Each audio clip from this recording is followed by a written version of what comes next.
அப்புறம் நீங்கள் விஜயை திட்டுன்ற போர்வையில் டிவிக்கை பற்றி ஒரு அமைச்சர் பேசுகிறதும், இவர் வந்து சார்ட்டர் ஃப்ளைட்டில் நீ போன அவன் கூட வந்தது யார் வேணால் வரட்டும், உனக்கு என்ன, நீ தப்பு அப்படின்றப்போ அந்த இளைஞன் பார்க்குறான் இவனுங்க தப்பா, அப்போது அண்ணாமலை சொல்கிறது கரெக்டு, அப்படி போயிடுறான். அப்போ இந்த கருத்துலேருந்து இன்னொரு கருத்துக்கு போகிறான், கன்வெர்ட் ஆகிறான். எது கரெக்டுன்றதுக்கு மத்தியில் நிற்க முடியல. டெல்லியில் மாமா காத்துனுக்கிறாரு, அவர் பொண்ணை கட்டிக்க சொல்கிறாரு, வா, சரி வேறு வழி இல்லை, சரி வா போகலாம். ஏன்னா பழைய பழக்கமான ஃபேமிலி டக்குன்னு ஒன்று செஞ்சிட்டாங்க. இப்போ அது ஃபார்ம் ஆயிடுச்சா இல்லையா? இப்போ உங்களுக்கு அந்த பிரச்சனை இருக்குல்ல, இந்த பிரச்சனையில் இவங்க வந்து இது இந்த பிரச்சனையில் ஓடிட்டு இருக்கிறாங்க. இதில் இஃப்தார் விருந்து இந்த இதெல்லாம் நடத்தும் பொழுது விஜய் பக்கம் சிறுபான்மை மக்கள், அப்போ அன்னைக்கே போகாத விஜய் இன்றைக்கி என்டிஏ ஃபார்ம் ஆன பிறகு அங்கேயே சீட்டுக்கு பிரச்சனை, எவ்வளோ தருவான்னு தெரியாது. நீங்கள் இப்போ போனால் என்ன சீட்டு கொடுப்பாங்க சொல்லுங்கள், எவ்வளோ சீட்டு கொடுப்பாங்க? இப்போவும் சொல்கிறேன், இந்த ஹெலிகாப்டரில் வந்தாலும் விட மாட்டோம், தம்பி நீ லைட் ஏறி போடு, சிமெண்ட் கலவை கொண்டு போய் ஓட்டையாட, இதெல்லாம் ஒரு பார்ட்டு. ஆனால் இந்த அரசியலுக்கு எதிராக அரசியல் பண்ணலன்னா உங்களுக்கு கிடைக்கிற இஸ்லாமியர்கள் வாக்கு உங்களுக்கு கிடைக்காது. இதை இவங்க புரிஞ்சிக்கலன்னா திமுக அதிமுக என்னங்க பண்ணோம்? அந்த குடும்பத்துக்கு ஒரு படம் திறப்புலா, பொதுக்குழு கூட்டம், சஜி பட திறப்புலா, குடும்பத்தை கூப்பிட்டு ஒரு 10 லட்ச ரூபா, அந்த குடும்பத்துக்கு நாங்கள் இருக்கிறோம், நமக்காக உழைத்தவர், இவரை நாங்கள் கைவிட மாட்டோம்னா அந்த இவெல்லாம் அப்படியே சும்மாவே பூரிச்சு போய்க்கிறான், இன்னும் பூரிச்சு போயிடுவான், வானத்துக்கு முதல் குதிப்பான், சேரை தூக்கிட்டு ஆடுவான். அப்போது நீ அந்த வேலையை செஞ்சியா? செய்யலை. அப்போ நீ என்னத்துக்கு நீ லைட்டை மாற்ற சொல்கிற? லைட்டை மாறி சாகடிச்சு இது பண்ண யார் பொறுப்பு?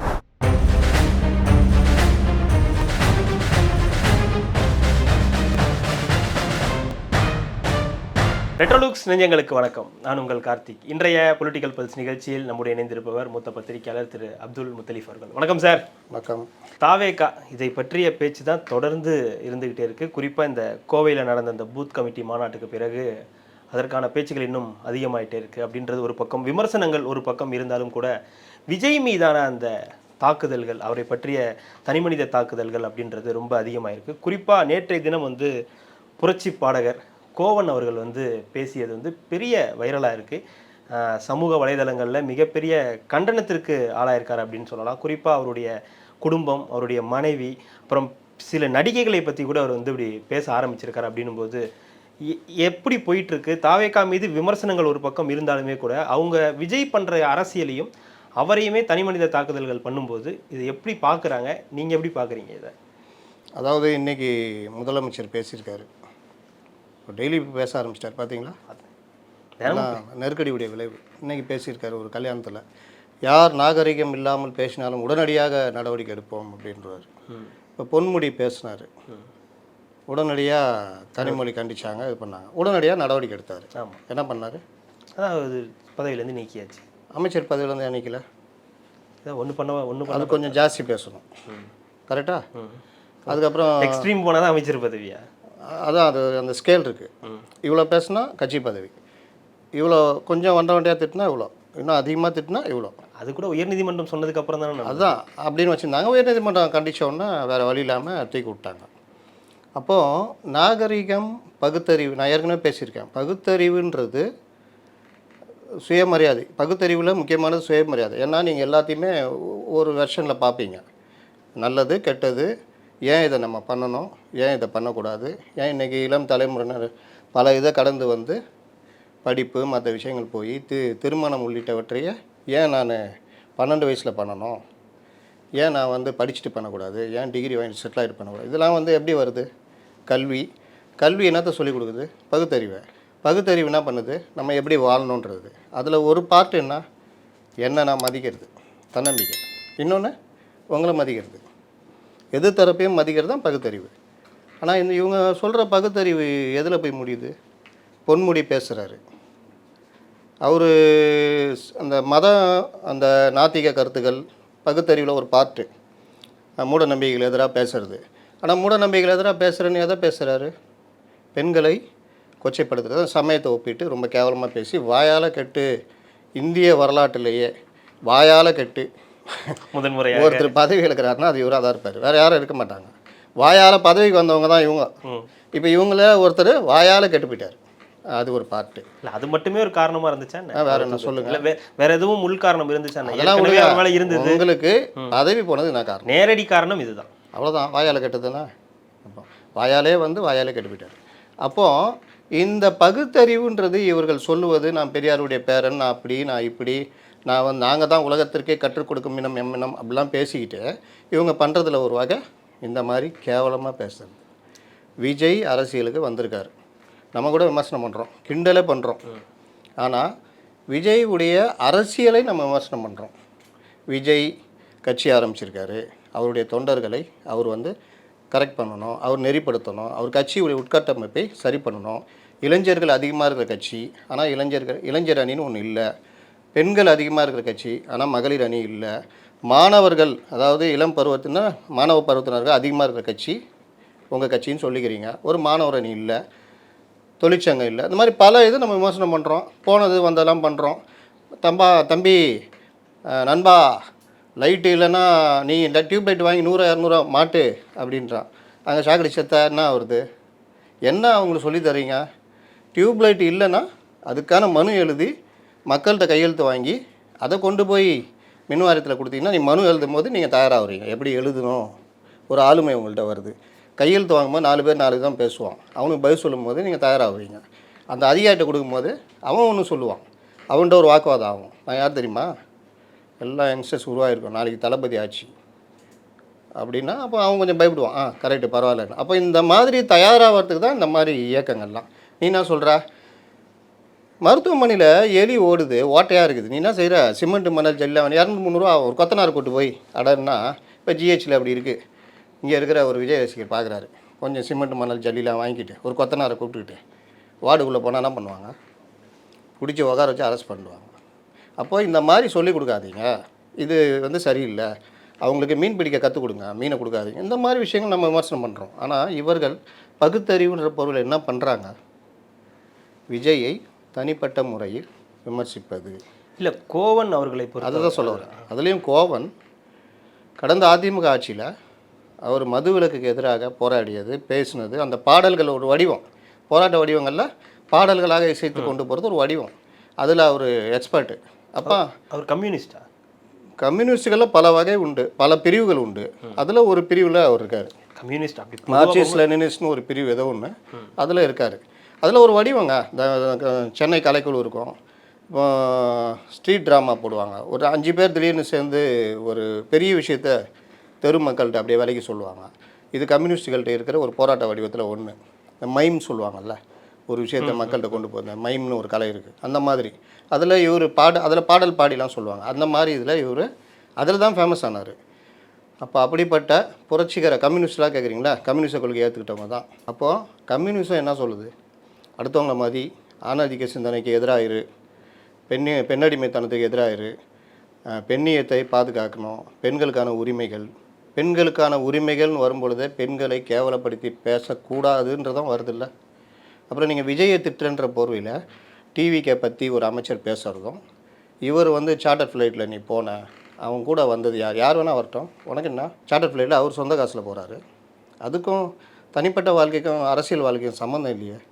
அதில் கூட ஒருத்தவங்க வர்றாங்கன்னா கூட நடிக்கிறவங்க வர்றாங்க. சார்ட்டர் ஃப்ளைட்டில் ஒரு டீமே போகுது. இல்லை, அவங்க டீம்லேயே அவர் பேசுகிற இதுலேயே வந்து பெண்கள்லாம் இருக்காங்க. அவர் பேசிகிட்டு இருக்கும்போதே அங்கே 4 பெண்கள் அவங்க நெளிகிறாங்க. அப்படியே என்னடா இவ்வளோ நாளாக கோவன் இப்படி பேசியிருந்தார், இப்போ இப்படி பேசுகிறாருன்னு. அப்போது இந்த அளவுக்கு தரம் தாழ்ந்து ஒரு விமர்சனம் வைப்பது. ஆனால் முதல்வர் சொல்கிறாரு, நாகரிகம் தாண்டி பேசினா உடனே நடவடிக்கை எடுப்போம். இவர்களுடைய டிஎன்ஏல இது இருக்குது. ஜெயலலிதா வந்து அவ்வளோ அவமானங்களை சந்தித்தாங்க, பெண் என்பதனால அவ்வளோ கேரக்டர் அசாசினேஷன்லாம் பண்ணாங்க. அப்போது ஒரு பெண் அரசியலுக்கு வந்தாலும் இதாக வந்தாலும் உடனே இது பண்ணுறது. இப்போ விஜய் வராதுன்னா விஜயை பற்றி இன்னொரு நடிகையோட அந்த நடிகையை இந்த நடிகைன்னு சம்மந்தப்படுத்தி பேசுறது, மனைவி கூட இல்லைன்னு பேசுறது. மனைவி கூட இல்லைன்னு தெரியுமா அவங்களுக்கு? இல்லை, ஓடிடுச்சுன்ற கூட இல்லைன்றதை தாண்டி ஒரு ஓடிடுச்சுன்ற வார்த்தைகள் பயன்படுத்துறது தெரியுமா அவருக்கு? இப்போது ஒன்றா தான் இருக்காங்க. அப்போது அவங்க வாழ்க்கையில் அவங்களுடைய தனிப்பட்ட வாழ்க்கை விஷயங்களுக்கும் பொது வாழ்க்கைக்கும் என்ன சம்மந்தம் இருக்குது? அப்படி பேசணுன்னா இவர் யாருக்கு ஆதரவாக பேசுகிறாரோ அங்கெல்லாம் எடுத்தால் என்ன ஆகும்? அங்கெல்லாம் கரெக்டாக இருக்குது, செம்ம வாழ்க்கை வாழ்கிறாங்க, அருமையான ஒரு நேர்மையான ஒரு இந்த வாழ்க்கை வாழ்கிறாங்க. விஜய்கிட்ட மட்டும் தான் தப்பு இருக்குன்னா அப்போ கூட நீங்கள் சொல்கிறதுக்கு எது இல்லையா? ஏன்னா விஜயுடைய அரசியலை தான் நீங்கள் விமர்சிக்கணும். அப்போ இந்த மாதிரி இப்போ நான் விமர்சிக்க மாட்டேன், எனக்கு பதிலாக நான் ஒரு அடியாளை பயன்படுத்தி அவருக்கு சில கவனிப்பல் கவனித்து நீ திட்டு.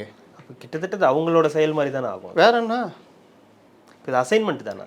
அசைன்மெண்ட்டு தான். நீ பத்திரிகையில் எழுதுறது, விமர்சனம் பண்ணுறது, விஜய் பற்றி அவர் பிஜேபி கூட போவார்னு சொல்கிறது, இன்னும் இதில் ஒரு ஜோக் என்னென்னா, இவங்க இப்படி விமர்சிக்கிறாங்க, இதுக்கு பதில் இவங்க சொல்ல காணும். இல்லை நான் அதுக்கு வரேன், நான் அந்த கேள்விக்கு வரேன்.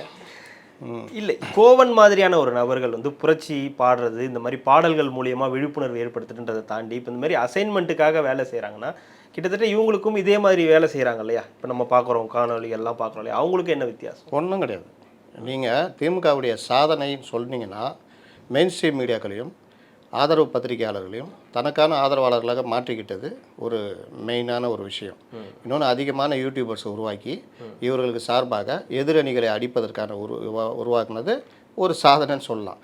அதற்கு அடுத்தது இடதுசாரிகள். இடதுசாரிகளை பொறுத்த வரைக்கும் எப்போவுமே தேர்தலில் கூட்டணின்றது கிடையவே கிடையாது. அவங்கள பொறுத்த வரைக்கும் தொகுதி உடன்பாடு. அந்த தேர்தலில் நான் 8 சீட்டு, நீங்கள் இத்தனை சீட்டு, நிற்கிறோம், பேசுகிறோம், ஜெயிக்கிறோம், வெளியில் வந்துடுறோம். அதுக்கு பிறகு மக்கள் பிரச்சனைக்காக தான் அவங்க சட்டமன்றத்தில் போடுவாங்க. ஆனால் இன்றைக்கி எந்த பிரச்சனையை பற்றியும் பேசுறதில்ல. நான் கேட்குறேன், போக்சோ வழக்குகள் மிக அதிக அளவில் தமிழகத்தில் கூடிக்கிட்டே வருது. 2000 சில்லரை 3000 சில்லரை போயின்னு நேற்று வெளியே வந்த ஆய்வு சொல்லுது. என்னுடைய நண்பர் ஒருத்தர் இது சம்மந்தமாக குழந்தைகள் நல ஆர்வலர்களில் ஒரு காலத்தில் அவங்களும் போராளிகளாக இருந்தவங்க, எங்கள் எல்லாருக்கும் நண்பர்கள். அவர்களை இன்றைக்கி இவர்கள்ட்ட இருக்கிறாங்க. போராளிகள் மாதிரி நம்மள்ட்ட காட்டிக்கிறாங்க, ஆனால் இங்கே இருக்கிறாங்க. அப்போ அவங்கள கேட்கும் பொழுது பேட்டி கொடுக்கணும், இந்த மாதிரி போக்சோ வழக்குகள் அதிகமாக இருக்குது, அது சம்மந்தமான ஒரு கட்டுரை, உங்கள் வெர்ஷன் சொல்லுங்கன்றப்போ, இதோ இப்போ சொல்கிறேன், இதோ அப்புறம் சொல்கிறேன், இதோ இப்போ சொல்கிறேன். சொல்லவே இல்லை. அவர் எனக்கு ஃபோன் பண்ணி, என்னங்க 2 பேரும் இப்படி ஆகிட்டாங்கன்னு என்கிட்ட வருத்தப்படுறாரு. நான் சொன்னேன், உங்களுக்கு இன்றைக்கி தான் தெரியுது, எனக்கு இது 2 வருஷம் முன்னாடி தெரியும், இவங்க அப்படியே மாறிட்டாங்க. அந்த போன ஆட்சியில் பெரிய போராளிகளாக இருந்தாங்க, நம்ம இப்படியே தான் இருந்தோம். அப்போ நம்மளெல்லாம் பயன்படுத்தினாங்க. நம்ம எதாவது பேட்டி கேட்டால், வெர்ஷன் கேட்டால் உடனே சொல்லுவாங்க, நம்மளோட அதிகமாக பாயிண்ட் எடுத்து கொடுப்பாங்க. இன்றைக்கி அதை நம்ம அப்படி தான் இருக்கோம், கேட்குறோம். ஆனால் இவங்க அங்கே ஆதரவாளர்களாக ஏதோ சில சலுகைகளுக்காக இருக்காங்க. அப்போ அவங்க எப்படி கவர்மெண்ட்டுக்கு எதிராக பேசுவாங்க?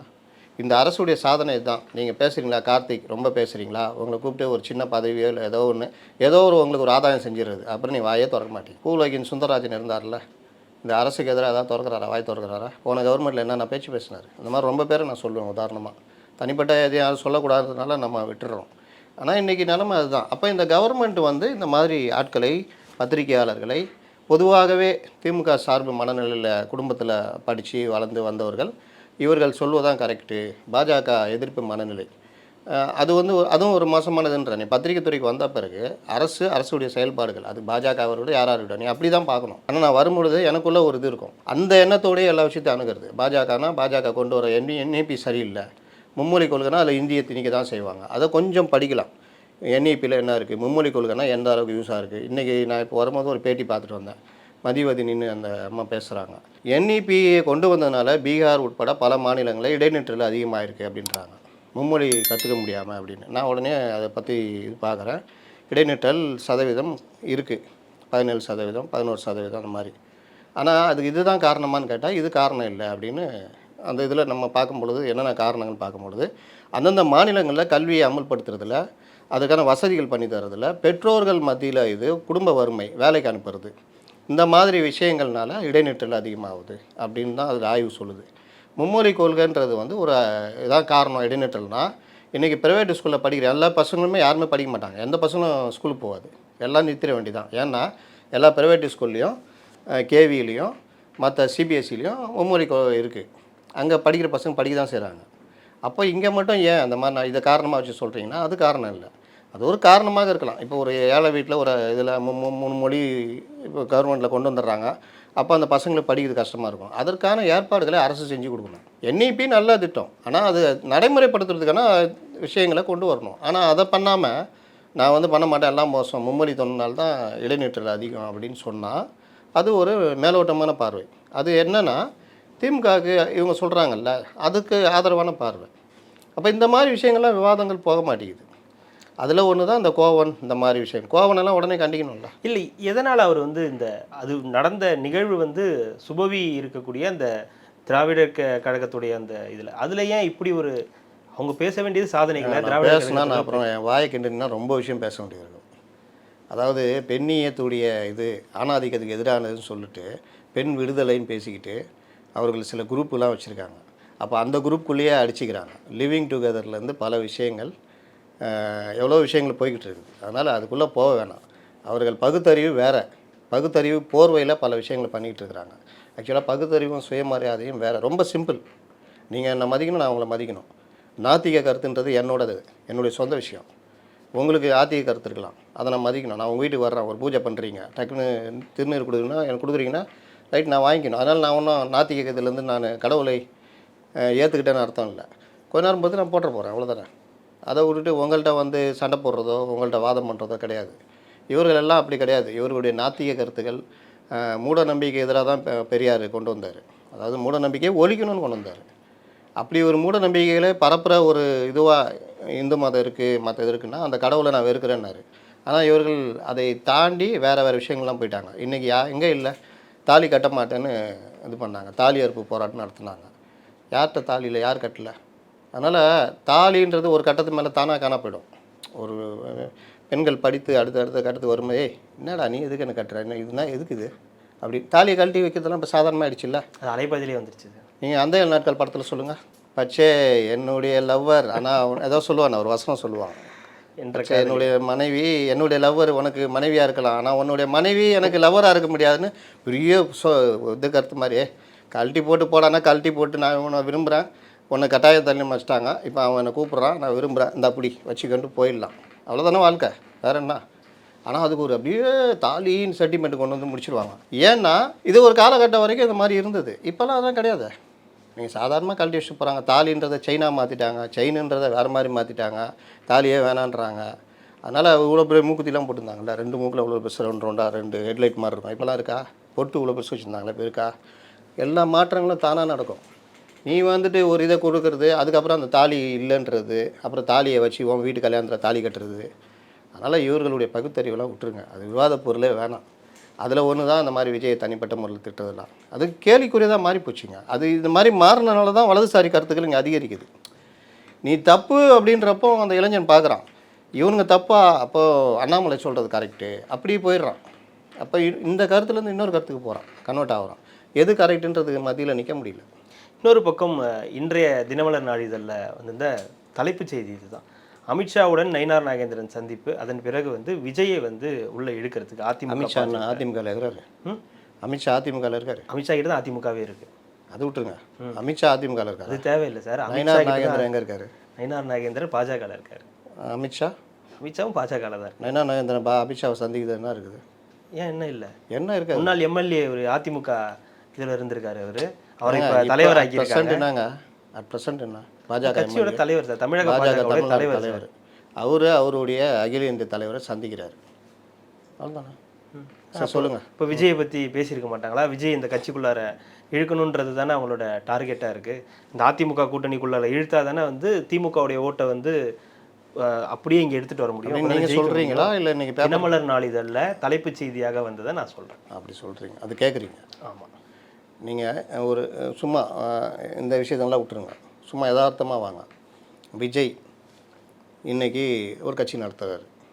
அவர் என்ன நினச்சார், அதான் பிரசாந்த் கிஷோர் வந்தார், நல்லா இழு, டிசம்பர் வரைக்கும் இழு, அப்படியே இறங்கி வருவாங்க, 90 சீட்டுக்கு மேலே கேட்டு நிற்கலாம் அப்படின்ட்டு போயிட்டார். அவர் தேர்தலை பார்க்க போயிட்டார். இவங்க இழுன்னு இழுத்தாங்க, கயிறு அறுந்து போச்சு. கயிறு அறுந்து இவர் போய் அமித்ஷா மடியில் விழுந்துட்டார். அமித்ஷா வாரி அணைச்சிக்கிட்டார். என்டிஏ கூட்டணி உருவாயிடுச்சு. இவங்க இழுன்னு இழுத்தவங்க நீ ஏமாந்து நிற்கிறாங்க. ஆக்சுவலி இதுதான் நடைமுறை. ஆனால் வெளியில் வேணால் வீராக பேசிக்கலாம், நீ வந்து அதிமுக நைஸாக கொண்டு போய் சேர்க்கறதுக்கு நீ பேசுகிற அப்படி இப்படின்னு சொல்லலாம். யதார்த்தம் என்ன, தாவேகா ஏடிஎம்கே சேர்ற மாதிரி தான் இருந்தது. ஏன்னா ஒன்று இவர் பூ வச்சு காத்துக்கினே இருந்தார், அது ஜன்னலை மூடின கதவை தொடங்கவே இல்லை. கொஞ்சமாவது அப்படி திரும்பி பார்த்து சிரிச்சுக்கிட்டு தோழிக்கிட்ட என்னை பார்க்குறான் அவன் அப்படி இப்படின்னா சரி ஏதோ லவ் ஃபார்ம் ஆகுதுன்ட்டு அவரும் பூ வச்சுருந்துருப்பார். அவ்வளோ அழகாக அதை பற்றி பேசாமலே இருந்தாங்க. அதிமுகவை பற்றி, அதிமுக ஊழலை பற்றியோ அதிமுகவை பற்றி எதுவுமே பேசாமல் இருந்தாங்க. இதை விட என்ன சமிக்கையை கொடுக்க முடியும்? ஒருதலை ராகம் படம், டி ராஜேந்தர் படம்லாம் பார்த்துருக்கீங்களா? மைதில் என்னை காதலின்னு நினைக்கிறேன், இப்போ இருக்கிறவங்களுக்குலாம் தெரியாது. அதில் வந்து இவர் வாட்டில் வருவார், அப்படியே தலையை சிமிக்கிட்டு அப்படியே போவார். அந்த பொண்ணு வாட்டில் அங்கே இருக்கும், அது எங்கேயோ போகும். ஆனால் 2 பேரும் விரும்புவாங்க, 2 பேருமே சொல்லிக்க மாட்டாங்க. கடைசியில் பார்த்தா அதுக்கு கல்யாணத்தை நிச்சயம் பண்ணுவாங்க. அப்புறம் ஒரு பாட்டு பாடுவார், நல்ல ஒரு அருமையான பாட்டு ஒன்று, இது லவ்வா? லவ் வந்தால் ரஜினிக்கு எம்ஜிஆர் மாதிரி நேராக போய் சொல்லு, ஏமா விரும்புகிறேன், லவ் பண்ணுறேன், நான் சொல்கிறேன், எஸ் ஆர் நோ அப்படின்ட்டு போயினார். அப்போ என்ன ஆயிடுச்சுன்னா இவங்க வந்து அவங்களுடைய கூட்டணியாக காத்துக்கிட்டு இருக்காங்க, டி ராஜேந்தர் மாதிரி. அது தாவேகா வந்து அந்த ஹீரோயின் மாதிரி அது வாட்டில் அது எங்கேயோ பார்த்துட்டு இருக்குது. இப்படியே பார்த்துட்டு இருக்கும்போது பட்டுன்னு ஒரு பொண்ணு அங்கே செட் ஆகிடுச்சு. செட் ஆனவுடனே டக்குன்னு அங்கே நிச்சயம் ஆகிடுச்சு. இப்போ இந்த பொண்ணு அது செட் ஆகலை, செட்டு தான் ஆச்சா? என்ன 2.5 வருஷம் அவர் இவங்களுக்குலாம் இடமே கொடுக்கவே இல்லையா? 2024 எலெக்ஷன்லாம் பார்த்தீங்கன்னா அவங்க கூப்பிட்டு கூட அவர் போகலையே. என்ன பிரச்சனை? தனியாக நிற்கிற மாதிரி ஆகிடும். நான் சொன்ன மாதிரி திரும்பி கூட பார்க்க மாட்டேங்கிறாங்க அவங்க. பிரசாந்த் கிஷோர் பேச்சை கேட்டுக்கிட்டு கூட்டணி ஏங்க நீங்கள் நல்லா புரிஞ்சுங்க. கூட்டணின்றது வந்து பட்டுன்னு அமையிறது கிடையாது. இந்த தலைவர் அந்த தலைவர் எங்கேயோ ஒரு ஹோட்டலில் சந்தித்து பேசுவாங்க, இன்னொரு தலைவர் வேறு எங்கேயாவது சந்தித்து பேசுவாங்க, இப்படி ஓடிக்கிட்டு இருக்கோம். நான் சொல்கிறேன், காங்கிரஸுக்கும் அதிமுகவுக்குமே பேச்சுவார்த்தை நடந்திருந்தது தெரியுமா? அதிமுகவுக்கும் காங்கிரஸுக்கும் 26க்கு நடந்திருந்தது. இப்போ சொன்னால் சிரிப்பாங்கல்ல, நம்ப மாட்டாங்க. ஆனால் நடந்திருந்தது. இதுதான் கூட்டணின்றது. நீங்கள் பேசுங்க, எங்கள் அப்பா அம்மாட்ட வந்து பேசுங்க, எனக்கு ஆசை தான், ஆனால் எங்கள் அப்பா அம்மா சம்மதிக்காமல் வரமாட்டேன், அந்த பாணியில் தான் அங்கே பேசியிருந்தாங்க. அப்பா அம்மா யார்? டெல்லி. நீங்கள் வந்து இங்கே ஓகே, ஆனால் கோச்சிக்காரில் அங்கே பேசுங்க, அங்கே ஓகேன்னா எனக்கு ஒன்றும் பிரச்சனை இல்லை, இப்படிலாம் ஓடி இருந்தது. ஆனால் அது முற்று பெறலை. அப்போது விஜய்க்கும் தாவேக்காவுக்கு வந்து அங்கே தான் பெரிய கதவுகளை இரும்பு கதவு பூட்டிட்டு உள்ளே உட்காந்துருப்பார் மைக் வச்சுக்கின்னு, யாரையும் உள்ளே விடாது அப்படின்னு. ஹெலிகாப்டர்லேயே வந்தால் கூட உள்ளே விட மாட்டேன்னு. அப்போ என்ன ஆகுதுன்னா, இவங்க பேச்சுவார்த்தைக்கான எந்த சேனலும் இல்லை. எத்தனை தலைவர் இல்லைங்க சொல்லுங்கள்? எத்தனை தலைவர்? இது தாவேக்காலையா? எண்ணிடலாம், சாதாரணமாக சொல்லிடலாம், பட்டுன்னு சொல்லிடலாம். விஜய், ஆனந்த், அதவ், வெங்கட்ராமன், அவ்வளோதான். சிடி நிர்மல்குமாரை விட்டீங்க, சரி வச்சுக்கோங்க. 5 பேர். விஜய் ஷூட்டிங்கில் இருக்கார், அவர் அணுக முடியாது. நம்ம இவர் ஜான் ஆரோக்கியசாமி விட்டுனே, அவர் ஸ்ட்ராட்டஜிஸ்ட், அவரை விட்டுருங்க. ஆக்சுவலாக அவர் தான் எல்லாமே. நான் அதை விட்டுருங்க, தலைவர்கள் கட்சியில் சொல்கிறேன். ஆதவ் அர்ஜுனாட்ட போய் ஏடிஎம்கே செட்டில் பேசினா ஆதவ் அர்ஜுனா வந்து இம்ப்ளிமெண்ட் பண்ண முடியாது. ஏன்? இங்கே தீர்மானிக்கிறது வேறு ஆள். புஷி ஆனந்துக்கு எதுவுமே தெரியாது, அவர் சுற்றிக்கிட்டு வேறு இது எவ்வளோ சேர் போடலாம், அடுத்த கூட்டத்துக்கு ஷாமியானா இதை விட பெருசாக போடலாமா, இதில் தான் அவர் கவனம். சிடி நிர்மலா பாவம் சேர்ந்தார், இது பண்ணார். அப்போ எந்த சேனலும் இல்லைல்ல பேசுகிறதுக்கு.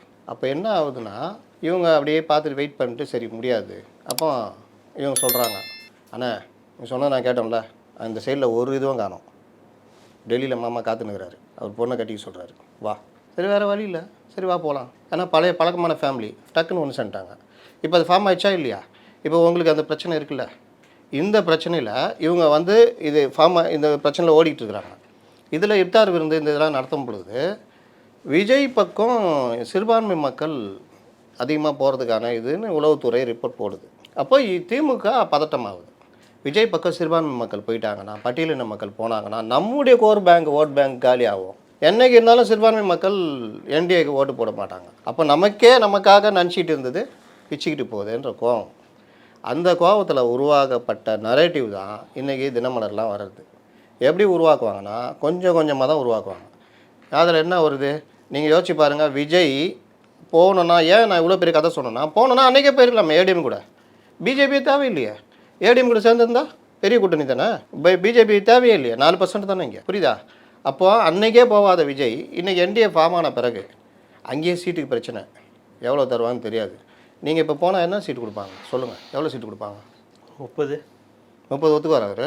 இவர் யார்? 2 வருஷம் 45 சீட்டுக்கும் 50 சீட்டுக்காகவும் கட்சி நடத்த வரவில்லை நாங்கள் சொன்னாரா இல்லை ஆதவ் அர்ஜுன்? அப்போ 30ன்றீங்க. இப்போ போனால் 30 தான் கொடுப்பாங்க. அப்போ யதார்த்தம் என்ன? 30 தான் தருவாங்க. அப்போ இவங்க போக மாட்டாங்க அதானே. அப்போ ஏன் தினமலரில் எழுதுகிறாங்க? இது ஒரு வகையான நரேட்டிவ். பிஜேபி ஏடிஎம்கே விஜயை ட்ரை பண்ணுறாங்க. விஜய் அது வந்தால் நல்லா இருக்கும்ன்ற ஒரு ஃபீலை உருவாக்குறாங்க அவங்களுக்கு, அப்படி வச்சுக்கலாமா? அப்படி இல்லை, விஜயை ட்ரை பண்ணுறாங்க. அப்போ விஜய் வந்து போயிடுவார் ஒரு ஸ்டீம். இப்போ நம்மளை மாதிரி விஜய் போக மாட்டார். அதுக்கு அடுத்த நரேட்டிவ், விஜய் போக மாட்டார், ஆனால் நாளைக்கு அவங்க மெஜாரிட்டி கிடைக்கலன்னா, ஒருவேளை விஜய் ஒரு 10 எம்எல்ஏ ஜெயிச்சு கையில் வச்சுருந்தாருன்னா இவங்களுக்கு அவர் ஆதரவு கொடுப்பாரு. இந்த நரேட்டிவ் நல்லா இருக்கா?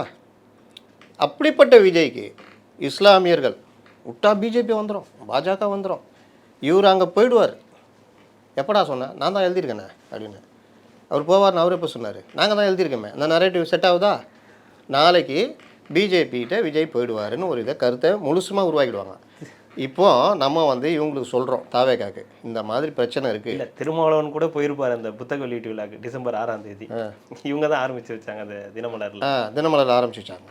அப்போ நீங்கள் நான் என்ன சொல்கிறேன், இப்போ வந்து விஜய் இவங்க டீமுக்கு நம்ம சொல்கிறோம், இங்கே பாருங்கள், விஜய்க்கு எதிராக அதாவது முதல்ல ஒரு பத்திரிகையாளர் வச்சு பேச வைக்கிறாங்க. எப்படின்னா, ரஜினியை யோசிச்சாங்க, ரஜினி வரலன்னொன்னே அடுத்து அவர்கள் திட்டம் வந்து விஜய் அப்படின்னு ஒரு நரேட்டிவ் செட் பண்ணுறாங்க. அப்போ பிஜேபியுடைய பி டீம் விஜய்ன்றதை செட் பண்ணுறாங்க. அப்படி செட் பண்ணால் சிறுபான்மையினர் வாக்குகள் விஜய்க்கு வராது, நமக்கு பிரச்சனை இல்லை, சேஃப்டி. இது ஒரு நரேட்டிவ். இதை நம்ம சொல்கிறோம், இந்த மாதிரிலாம் இருக்குது, இதுக்கு எதிராக நீங்கள் ஏதாவது டக்குன்னு அறிக்கை விடுங்க, என்னைக்கு இருந்தாலும் நாங்கள் தான் சிறுபான்மை மக்களுக்கு அப்படி இப்படி ஏதாவது ஒன்று அப்படி அந்த மக்களை இது பண்ணுற மாதிரி எந்த காலத்துலையும் பிஜேபியை போக மாட்டோம் அந்த மாதிரிலாம் எதாவது பண்ணுங்கன்னா அதை விட்டுட்டாங்க. புசி ஆனந்த் இவர் இப்படி பேசுகிறாரு, கட்சி உட்கட்டமைப்பு இல்லைன்னு சொல்கிறாருன்னு நமக்கு ட்விட்டரில் ஆள் வச்சு அடிக்கிற வேலையை பண்ணுறாங்க. அப்போ இவங்க ஃபோக்கஸ் எங்கே இருக்குது தெரியுதா? ஃபோக்கஸ் கோவன் பக்கம் கூட இருக்கான்னு தெரியலையே.